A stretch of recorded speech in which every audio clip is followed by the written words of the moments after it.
पहले इस पे, so that is known as the quality of the work condition, ठीक है जी, या quality of the work life.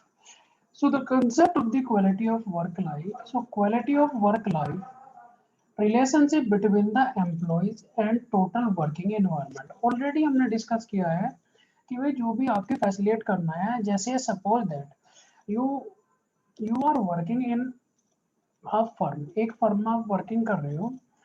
So then overall environment which is influence to you known as the quality of work. हाँ जी, ये आपका quality of work कहते हैं.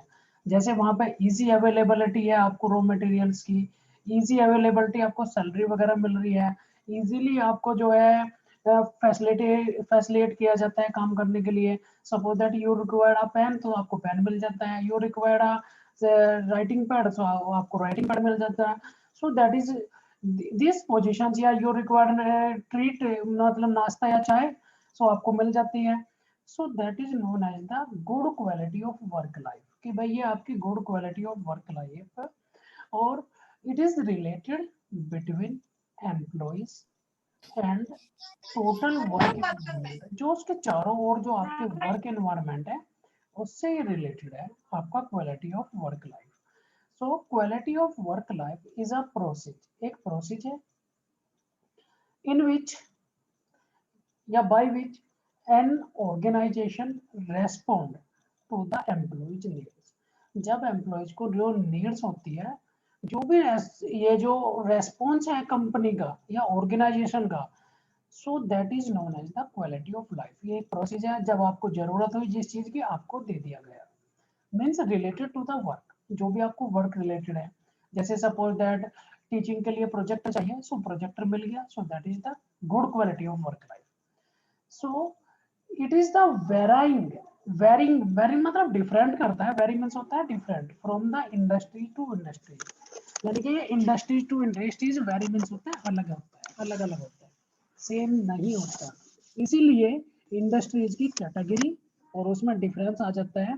Suppose that या quality of life work life मतलब in Google is different from Infosys, Infosys different from CMS, CMS different from GGS college. So सभी में अलग अलग work quality of work life मिलेगी. मीन्स आपके जो ऑर्गेनाइजेशन का रेस्पॉन्ड है एम्प्लॉयज की नीड को लेके, एम्प्लॉयज की नीड के रिगार्डिंग, वो डिफरेंट होगा. सो ये कह सकते हैं, in other words we can say कि organisation respondents towards the employee needs will be different at different industries या industry to industry. यानी कि जो ये वर्क रेस्पॉन्ड है या क्वालिटी ऑफ वर्क लाइफ है, अलग अलग इंडस्ट्रीज में डिफरेंट होगा.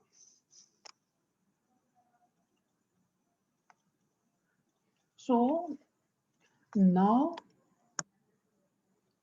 ऑब्जेक्टिव नीड और M of quality of work life. So first objective is to create a positive work attitudes of the employees regarding to the organization. CEO लोग आपने देखा होगा कि जो हायर मल्टीनेशनल कॉरपोरेशन है, everybody want to join Google, Facebook, Twitter, Infosys, Wipro, HCL, and other multinational organization, because they these kinds of the organization provide high quality of work life to the employees, and they create attractions or positive image in the mind of their employees and general public. हाँ जी, सो उन्होंने क्या है, एक positive image create कर ली और positive attitudes create कर दिया है. किसका? अपने एम्प्लॉइज का और जनरल पब्लिक का. So for the purpose to create the positive attitudes of the employees, company provide, या कह सकते हैं कि it's high quality of life create the positive attitudes of the employees. जैसे कि इन्फोसिस में यदि बात करें जाए, तो everybody want to join Infosys या मल्टीनेशनल ऑर्गेनाइजेशन और big brand. So that is. Second is objective is quality of work life to increase the productivity. Productivity means होगा your employees should be more productive, or work and life quality of work life increase the productivity. हाँ जी. सो यदि आपको आपके employees को high facilitate किया जाएगा, सो वो ऑलरेडी प्रोडक्टिव होगा. So to improve the standard of living of the peoples or employees, because one motive of the organization to provide higher living standard to their employees and customers and clients.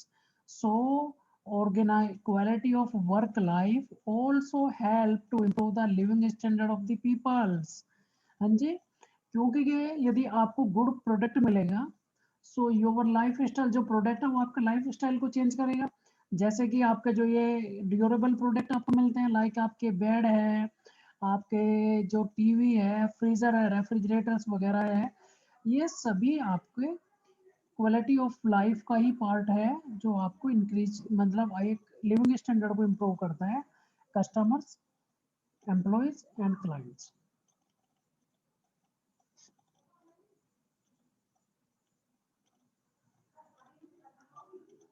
Next is बेटा जी major issue in the quality of work life. ये जो QWL है, QWL, इसमें क्या क्या issues आते हैं. हाँ जी. तो सबसे बड़ा इशू है बेटा जी pay and stability of the employee. So आपने देखा होगा कि during the time inflation will be increase. Inflation बढ़ जाती है, और जो आपका स्केल्स जो एम्प्लॉयज को मिल रहा है, क्योंकि कंपनी को इतनी जल्दी तो बेनिफिट हो नहीं रहा है कि आपको day to day salary hike करेंगे. सो उसमें क्या है कि एम्प्लॉयज को सैलरी कम मिलने लग जाती है, यानी कि उसका सफिशिएंट सर्वाइवल नहीं हो पाता. सो कम और एम्प्लॉयज चेंज द ऑर्गेनाइजेशन कि भाई चलो दूसरी कंपनी में करते हैं, शायद ज़्यादा सैलरी मिल जाए. सो पे also means salary structures या payment and stability of the employees, कि एम्प्लॉयज को एक जगह रखना, that is the major issue of the QWL, quality of work life. ये बेटा जी क्वालिटी ऑफ वर्क लाइफ में मेजर इशू है कि भाई आपको क्या करना है, इसको एक एम्प्लॉयज को और इसको क्रिएट रखना है, मतलब स्टेबल्स करना है. सो नेक्स्ट इज है मतलब employees will demand more in the form of the social security and welfare benefits.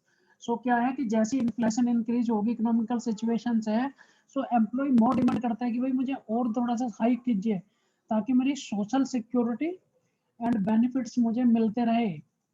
Not given proper payment will affect the quality of work life.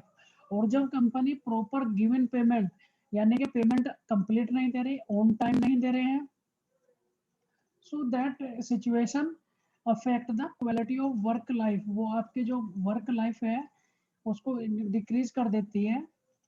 हाँ जी. गुड से उसके तरीके से मॉडरेट, और मॉडरेट से लो कैटेगरी में आ जाते हैं आपका. So that is major impact of the quality of work life.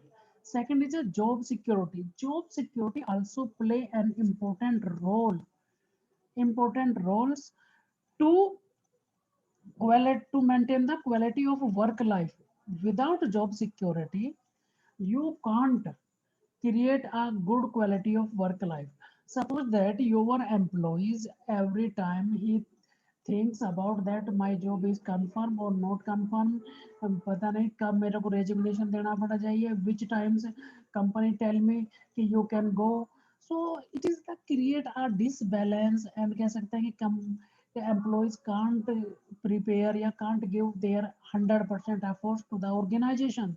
So due to this there are a bad quality of work life. So job security also have a great impact. So job security should not have fear of losing their job.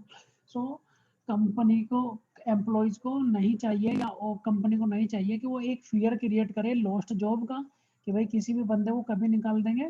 The system with healthy working condition and optimum financially security. So system आपको ऐसा बनाना चाहिए कि जो employees को optimum financial security मिले।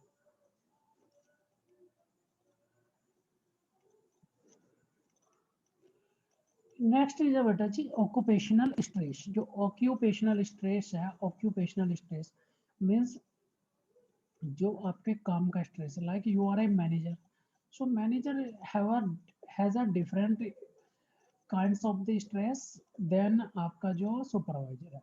सो occupational जो designation के थ्रू आपको स्ट्रेस मिला है, so that is known as the occupational stress due to the working condition, working schedules, hypertension,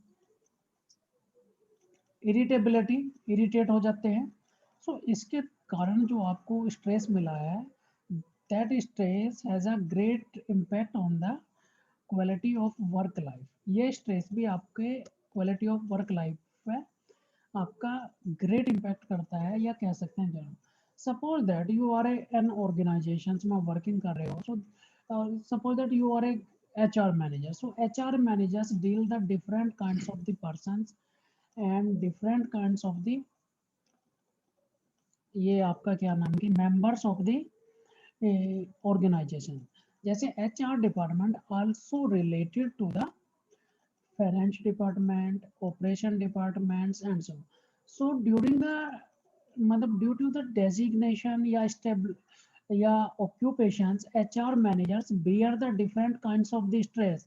like salary का बननी है बंदे की, ये एक स्ट्रेस है। सैलरी किसी पे ज़्यादा तो नहीं चलेगी, किसी पे कम तो नहीं चलेगी, रेजिग्नेशन दे रहा है बंदा, and different kinds of the conflict. So these kinds of the stress also influence organizational quality of work life. So quality of work life के लिए क्या होगा, remove the occupational stress like irritability है, working schedules है, hypertension है, work conditions है। So these all जो है आपके ये yeah, these kinds of the work, ये occupational stress। Fourth point या factors before the quality of work life is adequacy of the resources। adequacy of the resources में जो है accurate resources। So suppose that for the salary making you require the ERP software system, but company says you can also make, yeah, prepare your salary statement in Tally। So educate of the resources, yeah, for the HRM purpose, yeah, functions you require for executive. Company says you can take one executive only which is a background for the HRM, and three executive from the commerce background। So it is educate resources, ये कह सकते हैं accurate resources also big problem before the quality of work life। I looked in previous times, there are a technical person doing a admin manager job। हाँ जी, एक technical person क्या कर रहा है कि एडमिन जॉब कर रहा है। So that is the is not adequacy of the resources. ये एडुकेसी रिसोर्सेज नहीं, टेक्निकल प्रॉब्लम पर्सन एडमिन और या एडमिनिस्ट्रेशन के बारे में क्या जानते हैं, बट नहीं, कंपनी का don't did not attend, मतलब recruit the HR specialist, and he also assigned the technical manager as a HR manager post designation, because company want to uh, save the money या reduction in the cost, but these cost reduction can be big dangerous in the futures before the organizations। So education resource is another reason, yeah, another factor which is has a great influence on the quality of work life, because accurate persons या कह सकते हैं कि educate resource or have a good knowledge about the work conditions। So match between the resource availability and company objective, यानी कि आपके resource आपके objective के अकॉर्डिंग होने चाहिए, lead to the employees dissatisfaction. So ये जो एडुकेशन है, या कह सकते हैं कि ये जो रिसोर्स है, यदि एडुकेशन रिसोर्स नहीं है, ये डिससेटिस्फैक्शन को इंक्रीज करते हैं, एक्यूरेट रिसोर्स नहीं होंगे।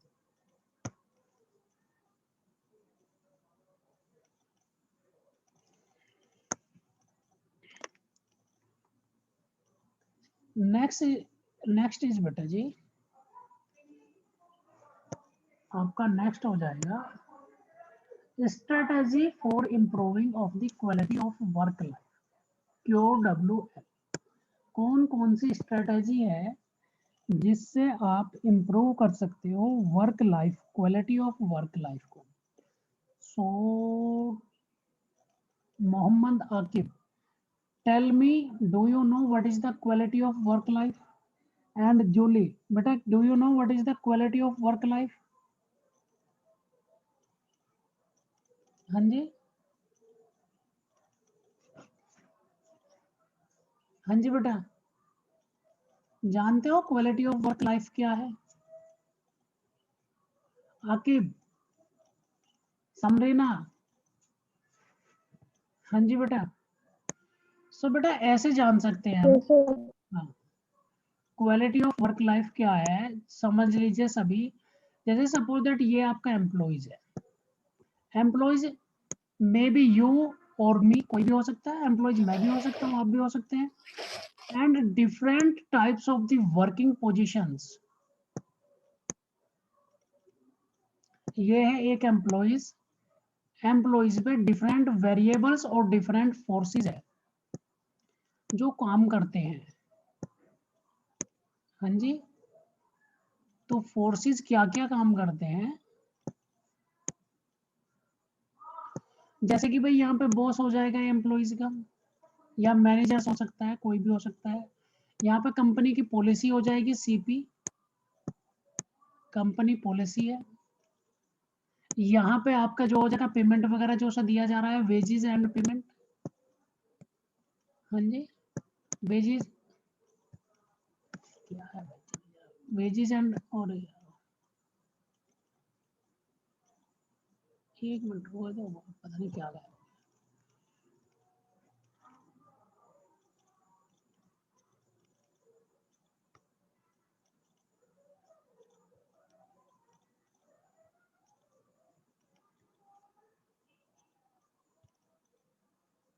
हाँ जी, यहाँ पे वेजेस एंड पेमेंट हो जाएगा। यहाँ पे उसके कलीग्स हो जाएंगे, कलीग्स जो है।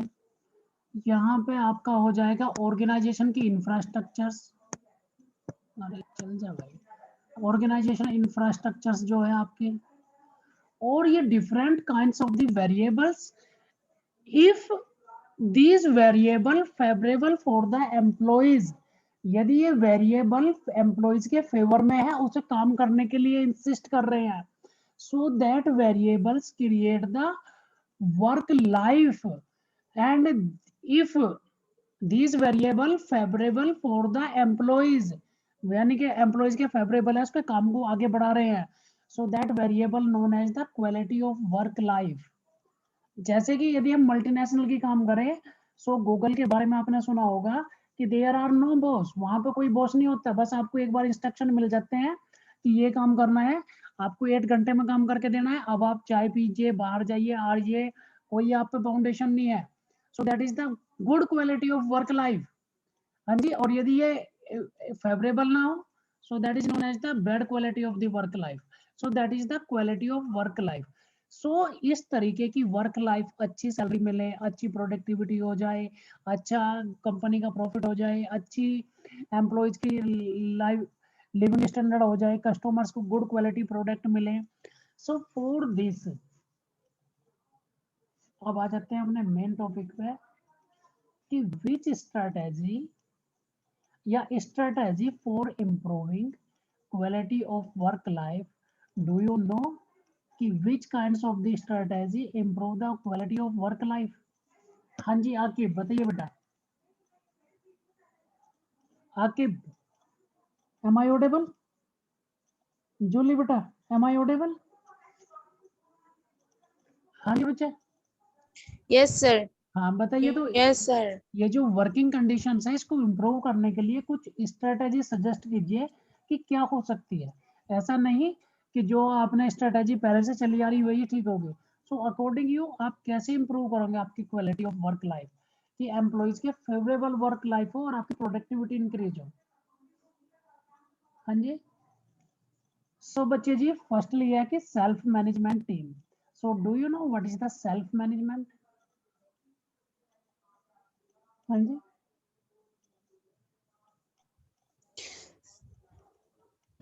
सर जो खुद का काम खुद के हिसाब से मैनेज करते हैं, मतलब हाँ जी, सेल्फ मैनेजमेंट, हर वेरी एक काम को प्रॉपरली खुद के हिसाब से मैनेज हाँ अपने करते हिसाब से मैनेज करिए। Very good very good.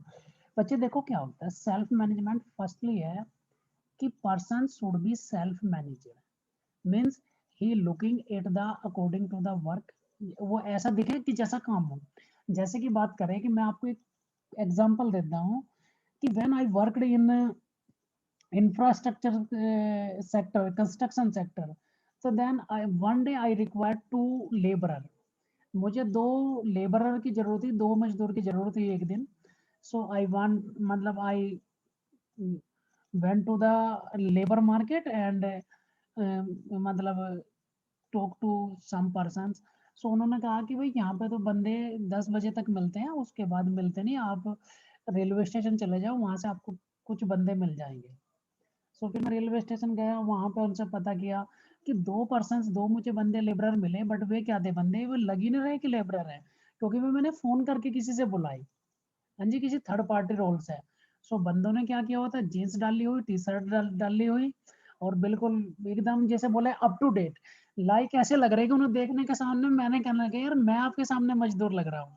सो कहने का मीन्स है सेल्फ मैनेजमेंट, कि persons manage your self according to their work.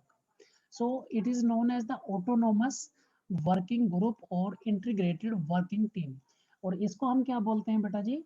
Autonomous, जो अपने आप ही काम करता है, अपने आप मैनेज होगा। जैसे कि हमारे इस डायग्राम में भी दिखाया गया है कि इस टीम ने क्या किया कि वन पर्सन को अपना हेड बना लिया है, कि he is our head and he give the instructions. और इंस्ट्रक्शंस क्या होंगे, क्योंकि सभी ने एक बैठ के एक ड्रॉ किया एक प्लान, और अब प्लान का इंस्ट्रक्शंस केवल वन पर्सन देगा। So that is known as the self managed work team, कि जो अपने आप ही टोटल टीम वर्क बना लिया कि भाई ये काम करेंगे, और बाद में ओनली वन पर्सन असाइन करेगा। सो जैसे आज हम कहते हैं कि it is the modern management, but it is the oldest management, because in ancient time जितने भी हमारा एडमिनिस्ट्रेशन होता था, इवन किंग का एडमिनिस्ट्रेशन है, जो भी रियासत या प्रोवेंसेस हुए हैं और जो राजा महाराजे हुए हैं, उनमें भी यही होता था कि एक टीम होती थी सेल्फ मैनेज्ड टीम, और सारा कुछ बना के दे देती थी कि अब किंग जो है, जो कि राजा है, लीडर है, यही इस फंक्शंस को ऑपरेट करेगा, मतलब यही इंस्ट्रक्ट करेगा और ऑल टीम उसे ऑपरेट करेगी। सो इस तरीके का दिया जाता था। बट क्या अब इसे नाम दे दिया गया है भाई ऑटोनोमस है, क्योंकि वो है ना कि लैंग्वेज के वर्ड्स आगे हैं, तो बंदे को लगता है कि हम कहते थे कि जैसे बोलते थे कि स्वचलित, अब आ गया ऑटोनोमस नाम। ठीक है ना, तो ऑटोनोमस से अपने आप लग रहा है कि भाई बड़ा स्पेसिफिक नाम है, और ये है स्वचालित वाला सिस्टम खत्म हो गया कि अपने आप चलने वाली चीजें होती थी। सो ऐसा नहीं है कि ये मैनेजमेंट पहले नहीं था, बट था, बट इन दिस फॉर्म, यानी कि कह सकते हैं कि रिफाइंड फॉर्म में नहीं था, क्योंकि during the time period of the king and princes and provinces there are a bureaucratic approach. Raja use the dictatorship, suppose that team ने कोई काम करके बनाया, वो राजा की समझ में नहीं आया, सो ही यूज द डिक्टेटरशिप, कितने ही बंदों को वो फांसी दे देता था, कितने ही बंदों को डेथ के डिसीजन दे देता था। So dictatorship can not create a autonomous और सेल्फ मैनेज्ड टीम। यदि डिक्टेटरशिप होगी वो ऑटोनोमस और सेल्फ मैनेज टीम क्रिएट नहीं कर सकती, जैसे प्रेजेंट गवर्नमेंट में हो रहा है। क्योंकि वर्क क्यों नहीं हो रहा है प्रेजेंट गवर्नमेंट का, रीजन बिहाइंड है, इतने बंदे कोविड से मर रहे हैं, रीजन बिहाइंड है in the government team working as a dictatorship, यानी कि जो गवर्नमेंट टीम है वो केवल डिक्टेटरशिप के अकॉर्डिंग वर्किंग कर रही है, not a self managed team, कि जिसको जरूरत है वही काम करेगा। बट वहां पे क्या सेंट्रलाइज डिसीजन आता है, डिक्टेटरशिप है, बस यही है। ठीक है ना। और जिन ये गवर्नमेंट सोसाइटी के लिए कम वर्क कर रही है, सोशल मीडिया के लिए ज्यादा काम कर रही है. So he don't work to the society, he work only social media. कि कैसे how to manage society. It government don't consider how to manage society but considered only how to manage social media, कि कैसे social media को manage करना है. इसीलिए कि इसका अकाउंट सस्पेंड कर दो, इसका ये कर दो, ये चल रहा है. So self managed work team or autonomous work group or integrated work group. So if you can develop, yeah, you can create the autonomous work group, so it is the effective strategy for the quality of work life. कि suppose that आपने ही कोई plan बनाया तो आप तो उस पर काम करोगे ना. You know very well about this plan, आप इसके प्लान के बारे में अच्छा जानते हो. हाँ जी. सपोज दैट मैंने बोला कि जूली से कि I want to come Guwahati, तो जूलिन जूली टेल मी कि sir you can go to the Delhi station and take the मतलब reserve in the one ticket in North East Express and you come Guwahati. So it is क्या है, क्योंकि यदि जूली ने plan बताया है तो कोई भी प्रॉब्लम आएगी सो वो बता सकते हैं, क्योंकि he know about the this journey. ये sorry she know about the this journey, ये इस जर्नी के बारे में अच्छी तरीके से जानती है. सो ऑटोनोमस टीम का जो मोटिव होता है बेटा वो यही होता है कि वो आपके पूरे प्लान के बारे में जानती है टीम, और एक्यूरेटली काम करेंगे, एक्यूरेटली ऑन टाइम काम होगा. क्लियर बेटा? हाँ जी.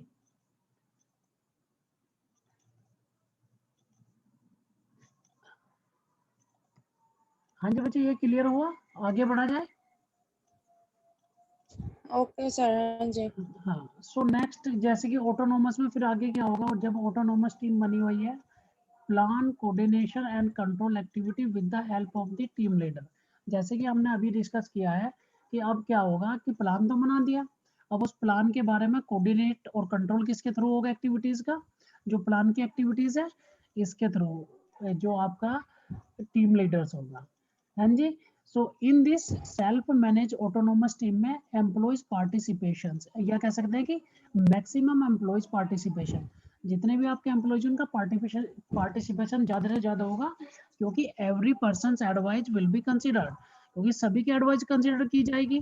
सो पार्टिसिपेशन इंक्रीज होगा और एवरी पर्सन गिव योर ये क्या नाम के तुम्हारा एडवाइस. हाँ जी. Improve the quality of work life, ये quality of work life improve करेगा. पहला जो मेथड है सेल्फ ऑटोनोमस, या कह सकते हैं मैनेज मेथड. नेक्स्ट है बेटा जी आपका क्या नाम की पार्टिसिपेटिव मैनेजमेंट. अब ये जो पार्टिसिपेटिव मैनेजमेंट है ये क्या करता है, इसको 1 मिनट.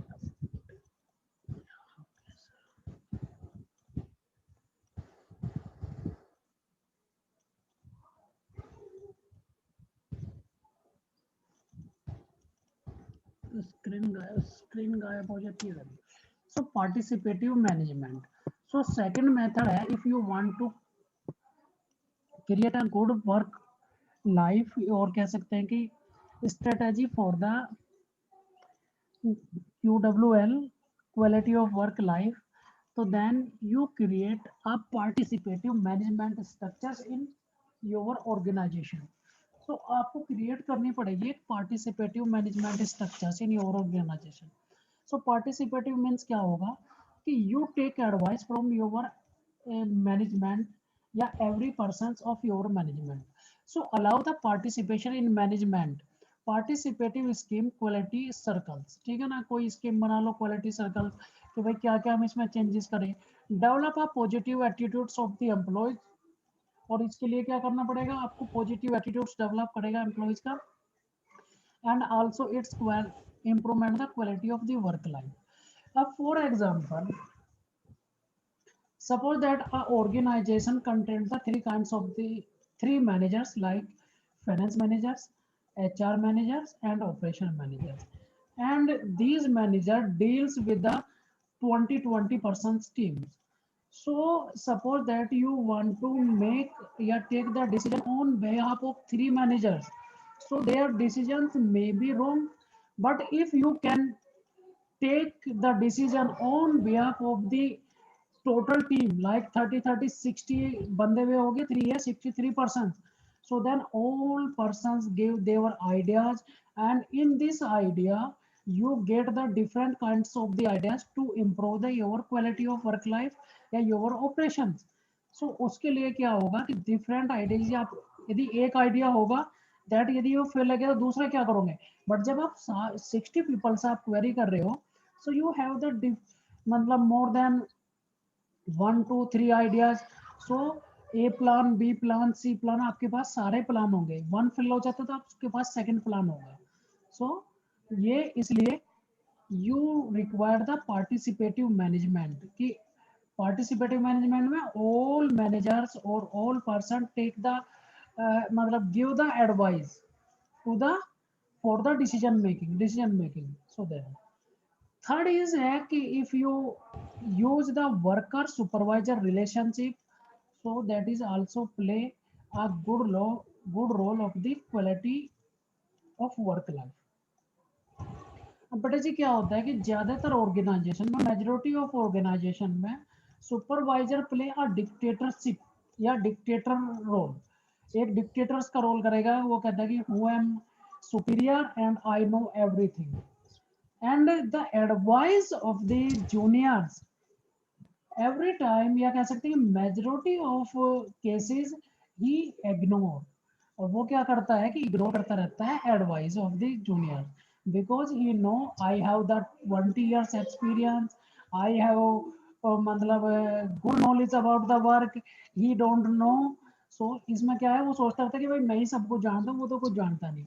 सो द गुड, या कह सकते हैं worker supervisor positive relationship between the workers and supervisor, a cause of the कह सकते हैं कि, या कह सकते हैं कि remove the barrier before the quality of work life, and they create a sound working environment. So social associations, belongingness, achievement and result etc. with you can create social association. Belongingness में सोच रहा है कि जिसे कहते हैं कि जान पहचान, and achievement of the results. So इससे आप कर सकते हो.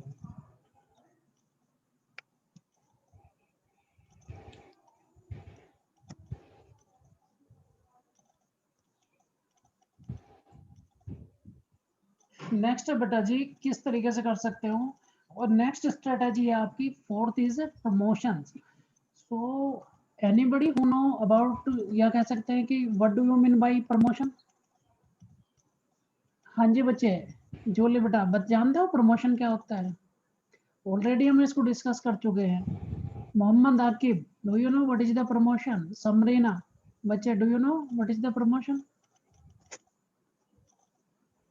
बताइए एनीवन, कोई भी बताइए. हाँ सर, जो एक, हाँ जी बेटा बताइए. सर जो करंट जॉब स्टेटस से जो एक स्टेप ऊपर जाते हैं हाँ उसके वेरी साथ गुड मतलब. बेटा, one step in positive side. हाँ जी, change in designation, Yes. Positive change in designation, one step to another step, यानी कि सुपरवाइजर मैनेजर बन गया. That is the promotion. हाँ सर. जैसे कि इस पिक में भी दिखाया गया है कि पर्सन जो है ऊपर जा रहा है, ना कि नीचे. नीचे जाएगा तो डाउनवर्ड हो जाएगा, known as the demotion. And यदि वो इक्वल पोजीशंस पे कहीं जा रहा है, so that is known as the transfer, यानी कि सेम डेजिग्नेशंस पे जा रहा है. हाँ जी बेटा, सो प्रमोशन नहीं होता, दैट में भी ट्रांसफर. हाँ जी. वो ट्रांसफर हो सकता है, क्योंकि ऐसा तो नहीं होगा सपोज दैट किसी कंपनी की यूनिट इसमें है गुवाहाटी में, और एक की डिब्रूगढ़ में है यूनिट सेम कंपनी की. सो उसमें क्या किया कि आपने क्या किया कि एक पर्सन है, इंजीनियर है, मतलब जूनियर इंजीनियर है, एज ए जूनियर इंजीनियर से डिब्रूगढ़ यूनिट में कर दिया ट्रांसफर. सो ट्रांसफर हुआ, बट बेटा सेम यूनिट में ट्रांसफर भी नहीं होता कि जूनियर इंजीनियर है इसी यूनिट में ट्रांसफर नहीं होगा. सो यहाँ पे या तो प्रमोशन होगा या डिमोशन होगा, ट्रांसफर के केस में अदर यूनिट पे होगा. सो प्रमोशन मीन्स होता है परसेंटेज चेंज इन जो डेजिग्नेशन ऑफ अ पर्सन, मतलब पॉजिटिव परसेंटेज नहीं, positive change in designation of a one person, means junior to senior, ऐसे भी कह सकते हैं. So promotion opportunity to move the job with the highest job satisfaction and prestige. Prestige means status, जो होगा उसका status होगा. So उसमें क्या है? So orderly logical promote source of the recruitment for the manage to 5 vacancies. So ये क्या fill vacancies. तो ये इससे क्या होगा कि आपकी वैकेंसी भी फिल हो जाएगी, आप में पॉजिटिव चेंज हो जाएगा, मोटिवेशन क्रिएट हो जाएगा और आपकी टीम को अच्छा लीडर मिल जाएगा, क्योंकि आपका जो लीडर्स है वो सारे कुछ कंपनी की ऑल पॉलिसीज एंड प्रोसीजर्स के बारे में जानता है. सो और it's help to create a quality of work life. Next is है रिकॉग्नाइजेशन. रिकॉग्नाइजेशन मीन्स होता है कि भाई उसको आप एम्प्लॉयज को आइडेंटिफिकेशन दे रहे हैं, उसे रिवार्ड दीजिए, उसे मोटिवेट कीजिए. So rewarding system, job enrichment, offering the membership, कि जैसे कि अब आपको मेंबर्स बना दिया, कोई क्लब वगैरह का मेंबर बनवा दीजिए. So that is known as recognization, जहां आप अपने एम्प्लॉयज को पहचान दिला रहे हो. So that is also good strategy for the quality of work life. हाँ जी. Next is organisational health programme. अब ऑर्गेनाइजेशन को different kinds of the programme introduce करते रहना चाहिए, जैसे कि कोई आपके एजुकेटिंग प्रोग्राम है, जैसे कि वर्कशॉप है, आपके कॉन्फ्रेंस है, ट्रेनिंग प्रोग्राम है, and different kinds of the और knowledge deliver programme. So due to this result of this, इससे क्या होगा, आपकी एब्सेंटिज्म कम हो जाएगी, हॉरिजॉन्टलाइजेशन हो जाएगा, कि आपके एम्प्लॉयज सारे कुछ एक साथ आने लगेंगे, वर्किंग करने लगेंगे. So next is a alternative work schedules. Work schedules means your schedule should be flexible. Flexible होना चाहिए, ऐसा नहीं कि आप एक बंदे को रहे तो वर्क एट होम की फैसिलिटी दे दो, फ्लेक्सिबल वर्किंग आवर्स दे दो, पार्ट टाइम एम्प्लॉयमेंट इस एक्सेट्रा. दिस 7 स्ट्रेटेजी है ये जो आपके इसमें करते हैं क्वालिटी ऑफ वर्क लाइफ में. क्लियर बेटा जी? अच्छा जी, ये आपकी स्ट्रेटेजी होगी quality of work life. So next is होगा बेटा जी role of the HR department in quality of work life. कि एचआर डिपार्टमेंट का क्या रोल है to make a quality of work life. So HR department play a variety और wide varies और wild role to maintain the quality of work life. HR department की very है, यानी कि डिफरेंट रोल है, और वाइड है. वाइड मीन्स होगा ज्यादा रोल है, घने हैं, जिसको हम बोलते हैं. सो in some organization executive will be appointed and they will be depend on HR department for getting help. So ज्यादातर ऑर्गेनाइजेशंस में क्या होता है कि जितने भी एग्जीक्यूटिव है, मैनेजर्स है, जो भी अपॉइंटेड किए जा रहे हैं, वे क्वालिटी ऑफ वर्क लाइफ के लिए ओनली डिपेंड है आपके ह्यूमन रिसोर्स डिपार्टमेंट पर, because human resource department also provide the facility to the employ. Facilities provide करता है. Purchasing, majority of organization purchasing department is the part of human resource department. कि ज्यादातर organisation में जो purchasing department है ये भी ह्यूमन रिसोर्स मैनेजमेंट का ही पार्ट है. In other HR department it's self responsible, और ये फैसिलिटी के लिए एचआर अपने आप में रेस्पॉन्सिबल है. तो नेक्स्ट इज बेटा कंक्लूजन क्या निकलता है कि quality of work life basically is all about the employees involvement. ये किस पे है कि जो आपका क्वालिटी ऑफ वर्क लाइफ है बेसिकली कह सकते हैं कि focus on employees involvement. Employees किस तरीके से काम करेगा, उसकी इन्वॉल्वमेंट कितनी होनी चाहिए, which is consist of the methods to motivate the employees to the participate in decision making. हाँ जी. सो ये क्या है, एक मेथड्स है जिसमें हम मोटिवेट करते हैं एम्प्लॉयज को कि भाई आप वो डिसीजन मेकिंग में पार्टिसिपेट कीजिए, आपका क्या व्यू है डिसीजन मेकिंग में. This help in build in good relationship, और ये हेल्प करता है गुड रिलेशनशिप बनाने में. हाँ जी, एक मिनट बेटा.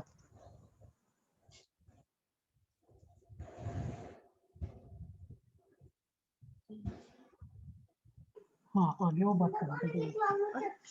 To retain a good talent organisation should have low stress level and high quality of the work life. क्योंकि with the help of the quality of the good life company retain the good talent. Retain means वापस बुला लेती है, and organisation should low stress, और organisation कम stress रखेगी, and high quality of the work life. So these are the conclusion, this is the conclusion of the quality of work life. एक बार इसे थोड़ा सा रिवाइज कर लेते हैं, क्या है ये सारा कहानी. If we talk about the quality of work life,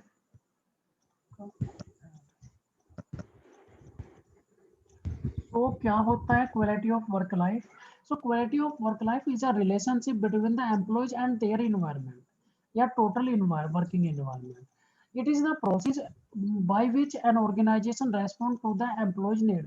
ये एक प्रोसेस है जब एम्प्लॉयज को नीड है कि ऑर्गेनाइजेशन किस तरीके से रेस्पॉन्ड करती है. Vary it's vary from industries to industries. ये जो है ना अलग होता है एक इंडस्ट्री से दूसरी इंडस्ट्रीज में. हाँ जी. So objective of the work life is क्या है कि to create the positive attitudes of the employees, to increase the productivity, and to improve the standard of the living of the employees and people, दोनों का. हाँ जी. सो ये क्या होगा कि भाई इसमें जो मेजर चैलेंजेस है बिफोर द QWL, कौन कौन से चैलेंजेस है. पे एंड स्टेबिलिटी, एम्प्लॉयज स्टेबिलिटी, कि एम्प्लॉयज को कितना पेमेंट करना है और एम्प्लॉयज को एक जगह रखना है, स्टेबिलिटी रखना है. क्योंकि during the time inflation has increase and employees demand more proper salary वगैरह. सो इसमें क्या है, मोर एंड मोर की डिमांड करता है for social security. So it is the big challenges before the quality of work life. Next is job security, कि without job security you can create establish good quality of work life. And second is occupational stress. Occupational stress due to the आपके जो tension है, जो work के according tension मिलती है, like जो designation के अकॉर्डिंग टेंशन मिल जाती है, लाइक आपका वर्किंग कंडीशन, वर्किंग शेड्यूल्स क्या है, hypertension, irritation etcetera. And education of the resources, accurate resource ना मिलना, it is also big challenge before the quality of work life. And the strategy for the work life maintain, like self working teams. हाँ जी. First strategy है autonomous team. Second strategy is participative management, working and supervisor relationship. And जी next हो जाएगा आपका promotion opportunity and recognization. And जी आपका हो जाएगा organisational health program and alternative work schedule. So these are the, ये हो जाएगा. अब ये HRM के रोल्स है. क्लियर बेटा. Now, if you have any question related to the work life, so please ask me. हाँ जी बेटा, आपके कोई क्वेश्चन क्वेरी हो? नहीं सर, चलो नहीं सर, क्लियर है. Very good. So okay sir. आपके MST वगैरह शायद 17 से स्टार्ट है, तो be prepare MST. Yes sir. Okay very good. चलो okay sir. Thank you sir. Welcome. So now you can leave.